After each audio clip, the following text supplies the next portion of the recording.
guys whatever y'all want to talk about. Better make it quick because I got to go. Coach, just sum up the first scrimmage from the other day and just kind of what you're looking for this weekend. Yeah, I thought the first scrimmage was a really good energy level, intensity, like intent to go prepare to scrimmage. It was not a lethargic, like ho-hum. The players had good intentions, good energy. Sometimes it's a different time start for the scrimmage than our typical practice times of 2:30, 3:30. So I always worry about us starting fast, having good energy. We had that.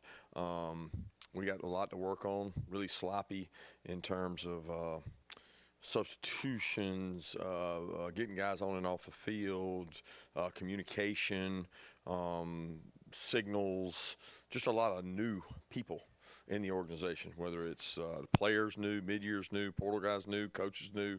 It was not as clean as most of our first scrimmages. Some guys did well, some guys didn't do too well. A lot of anxiety for the mid-years. So, I mean, from scrimmage 1 to scrimmage 2, starting really yesterday, but today we're moving towards how much can we improve from scrimmage 1 to scrimmage 2. Usually see immense improvement in guys that just got here because they're not as nervous. It was their first practice in the stadium, so I'm hoping to see some of that growth this week and into Saturday. Curry, what did you make of the defensive line in that scrimmage and just what they've done to this point in the spring? I thought they did a really good job of having like energy, enthusiasm. We affected the quarterback. We had some disruptive sacks. Did not probably play the run as well as I'd like to, as high as my expectation is in terms of making goals of 3.3 or less per carry. We've had much more dominant scrimmages from a defensive line than we had Saturday. We had some guys nicked up and banged up, but I was pleased with the tenacity and the way both groups of line of scrimmages approached it. Yeah, NIL has obviously impacted recruiting across a number of fronts, but with the quarterback position in particular, how has that made recruiting a quarterback or identifying your quarterback more difficult? And how has your staff adjusted to dealing with the changes in NIL and how you go about finding who your quarterback prospects might be? I don't know if I fully understand the question. How does NIL tie to quarterback recruiting? Yeah, how has NIL impacted how you guys go about recruiting quarterbacks? I don't know that it's changed. I mean, we go about recruiting quarterbacks by evaluating quarterbacks. You know, we watch them play high school. We bring them over here and have them throw for us. We watch their games, which is by far and away the most critical thing we can have. But, I mean, it would probably be a bigger picture of why are we singling out quarterbacks, because NIL has impacted the recruitment of every player in terms of where does that rank on their scale. It's one of the first questions of is that number one priority? Is that number 2, 3, 4, 5, 6? And do you list it that way because you actually feel that way, or you just think it's the right answer? You know, it used to be, you know, every kid came in and said, well, most important thing to me is my education. Well, I don't know many universities you get a bad education at. You know, they don't hand out bad educations. So is that truly what people were coming to school for 10, 15, 20 years ago? Is it truly what they're coming to school for now at NIL? So I'm dancing around your question because I don't really understand why specifically it's about quarterbacks. It hasn't, like, our recruitment of quarterbacks or any position hasn't changed what we look at because of NIL. It might change what their motivating factor is, certainly, but not what we look for in terms of criteria. I want a self-starter. I want a guy that's committed to the program, is selfless. I want all the same things, size, speed. I want all those same things. It's more, be more selective over kids you pick and choose from. That the NIL is not the number one narrative. Kirby, what have you seen from Arian this spring as he's now the oldest, both in terms of time spent at Georgia and just pure age? Good and bad. I think we've made a concerted effort to spend more time on developing Arian. I think, you know, when he decided to come back, I told him, I said, look, I want there to be a purpose with you coming back. Like, where are the areas of growth? We've done some things during special teams period. I think he's been a really dominant special teams player, and he knows that, and he knows he loves that. He embraces that. That's like where he made his first name, is being a dominant special teams player. And so we've taken some of those times that he's invested 4 years in special teams work, and we've allowed him to really grow as a wideout. And I think it's helped him do that. He's had some plays, I think he'd be the first to tell you he wish he had back, intermediate routes and deep routes, and then he's had some big plays too. So I'm pleased with where Arian is. I hope he keeps getting better and keeps growing and trying to be an explosive playmaker for us. Kirby, on the run defense, two-parter, is it hard to evaluate the run defense for sure without some of the guys you don't have this spring? And also, is there any part of you that kind of just wonders if it's ever going to be the way it was when you had Jalen Carter, Jordan Davis, Devontae White, all those guys here?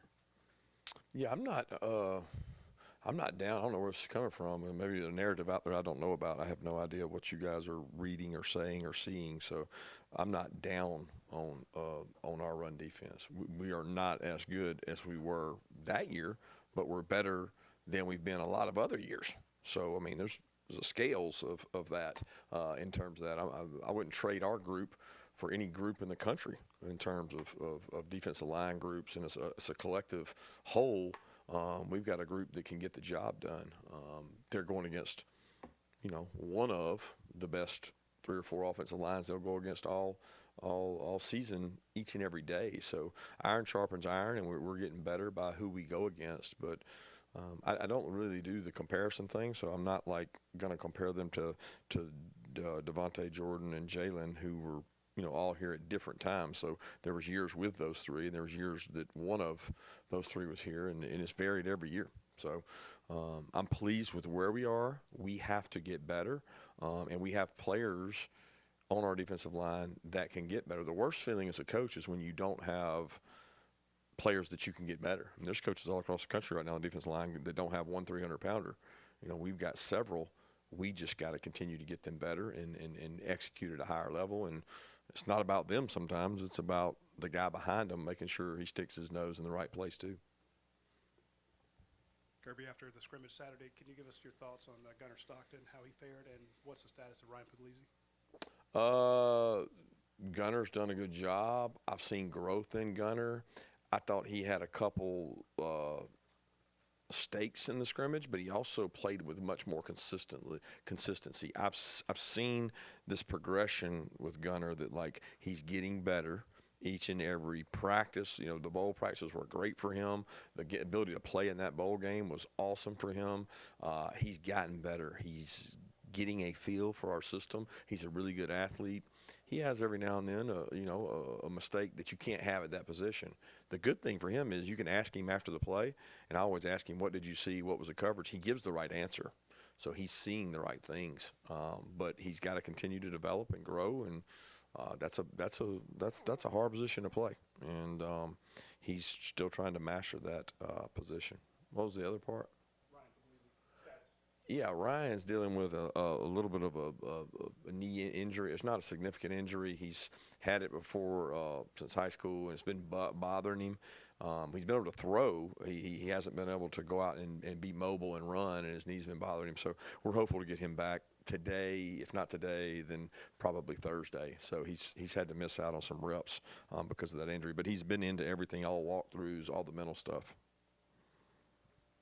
Kirby, there was some, stuff out there about scrimmage. I guess you mentioned Arian Smith made a play.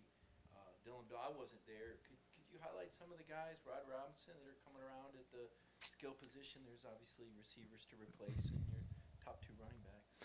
Well, I think I kind of look at it like, what scrimmage have we had that the skill player didn't make a play? And what scrimmage do we have that a defensive player didn't make a play? The issue is, you guys may not know about it, you just hear about it, and then I guess a big deal's made. I don't know. I don't look at it that way. Arian had an explosive play, but we also had a bust on defense. So was it Arian or was it the defense? Dillon Bell had a great catch, but Dillon Bell's had great catches all over the place. It's not.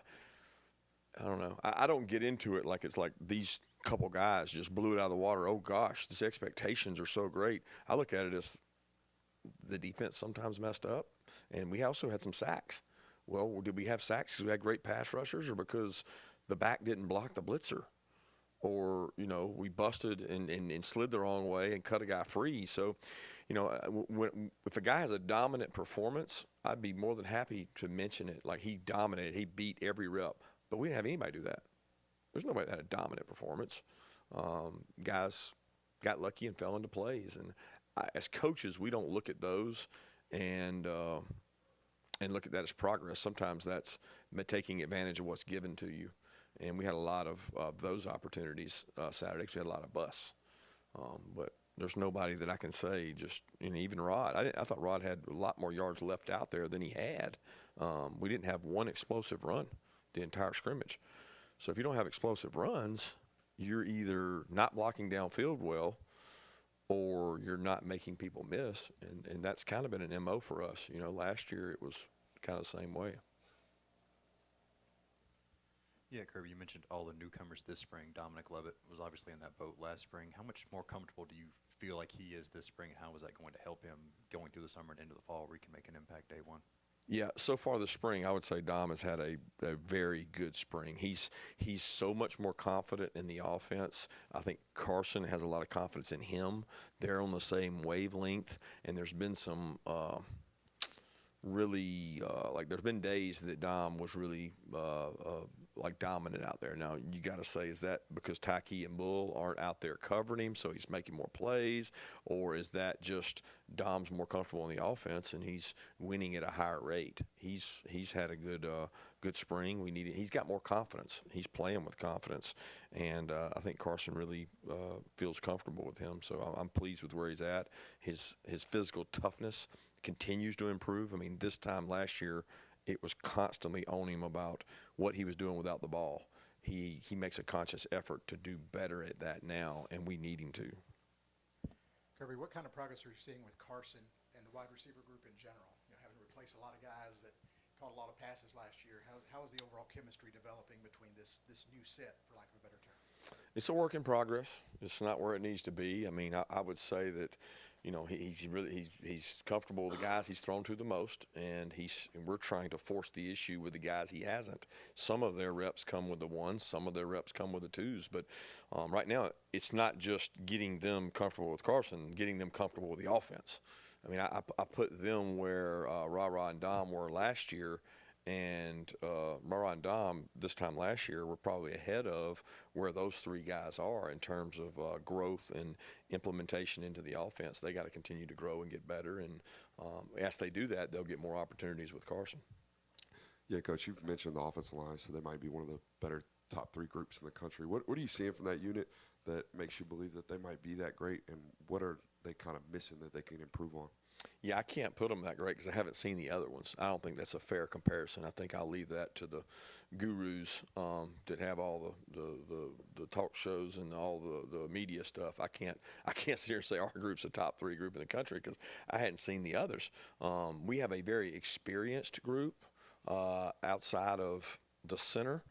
We have a lot of guys who've taken snaps. But I ask you, because you've taken snaps, does that make you better than other people? I certainly value experience, especially in our league.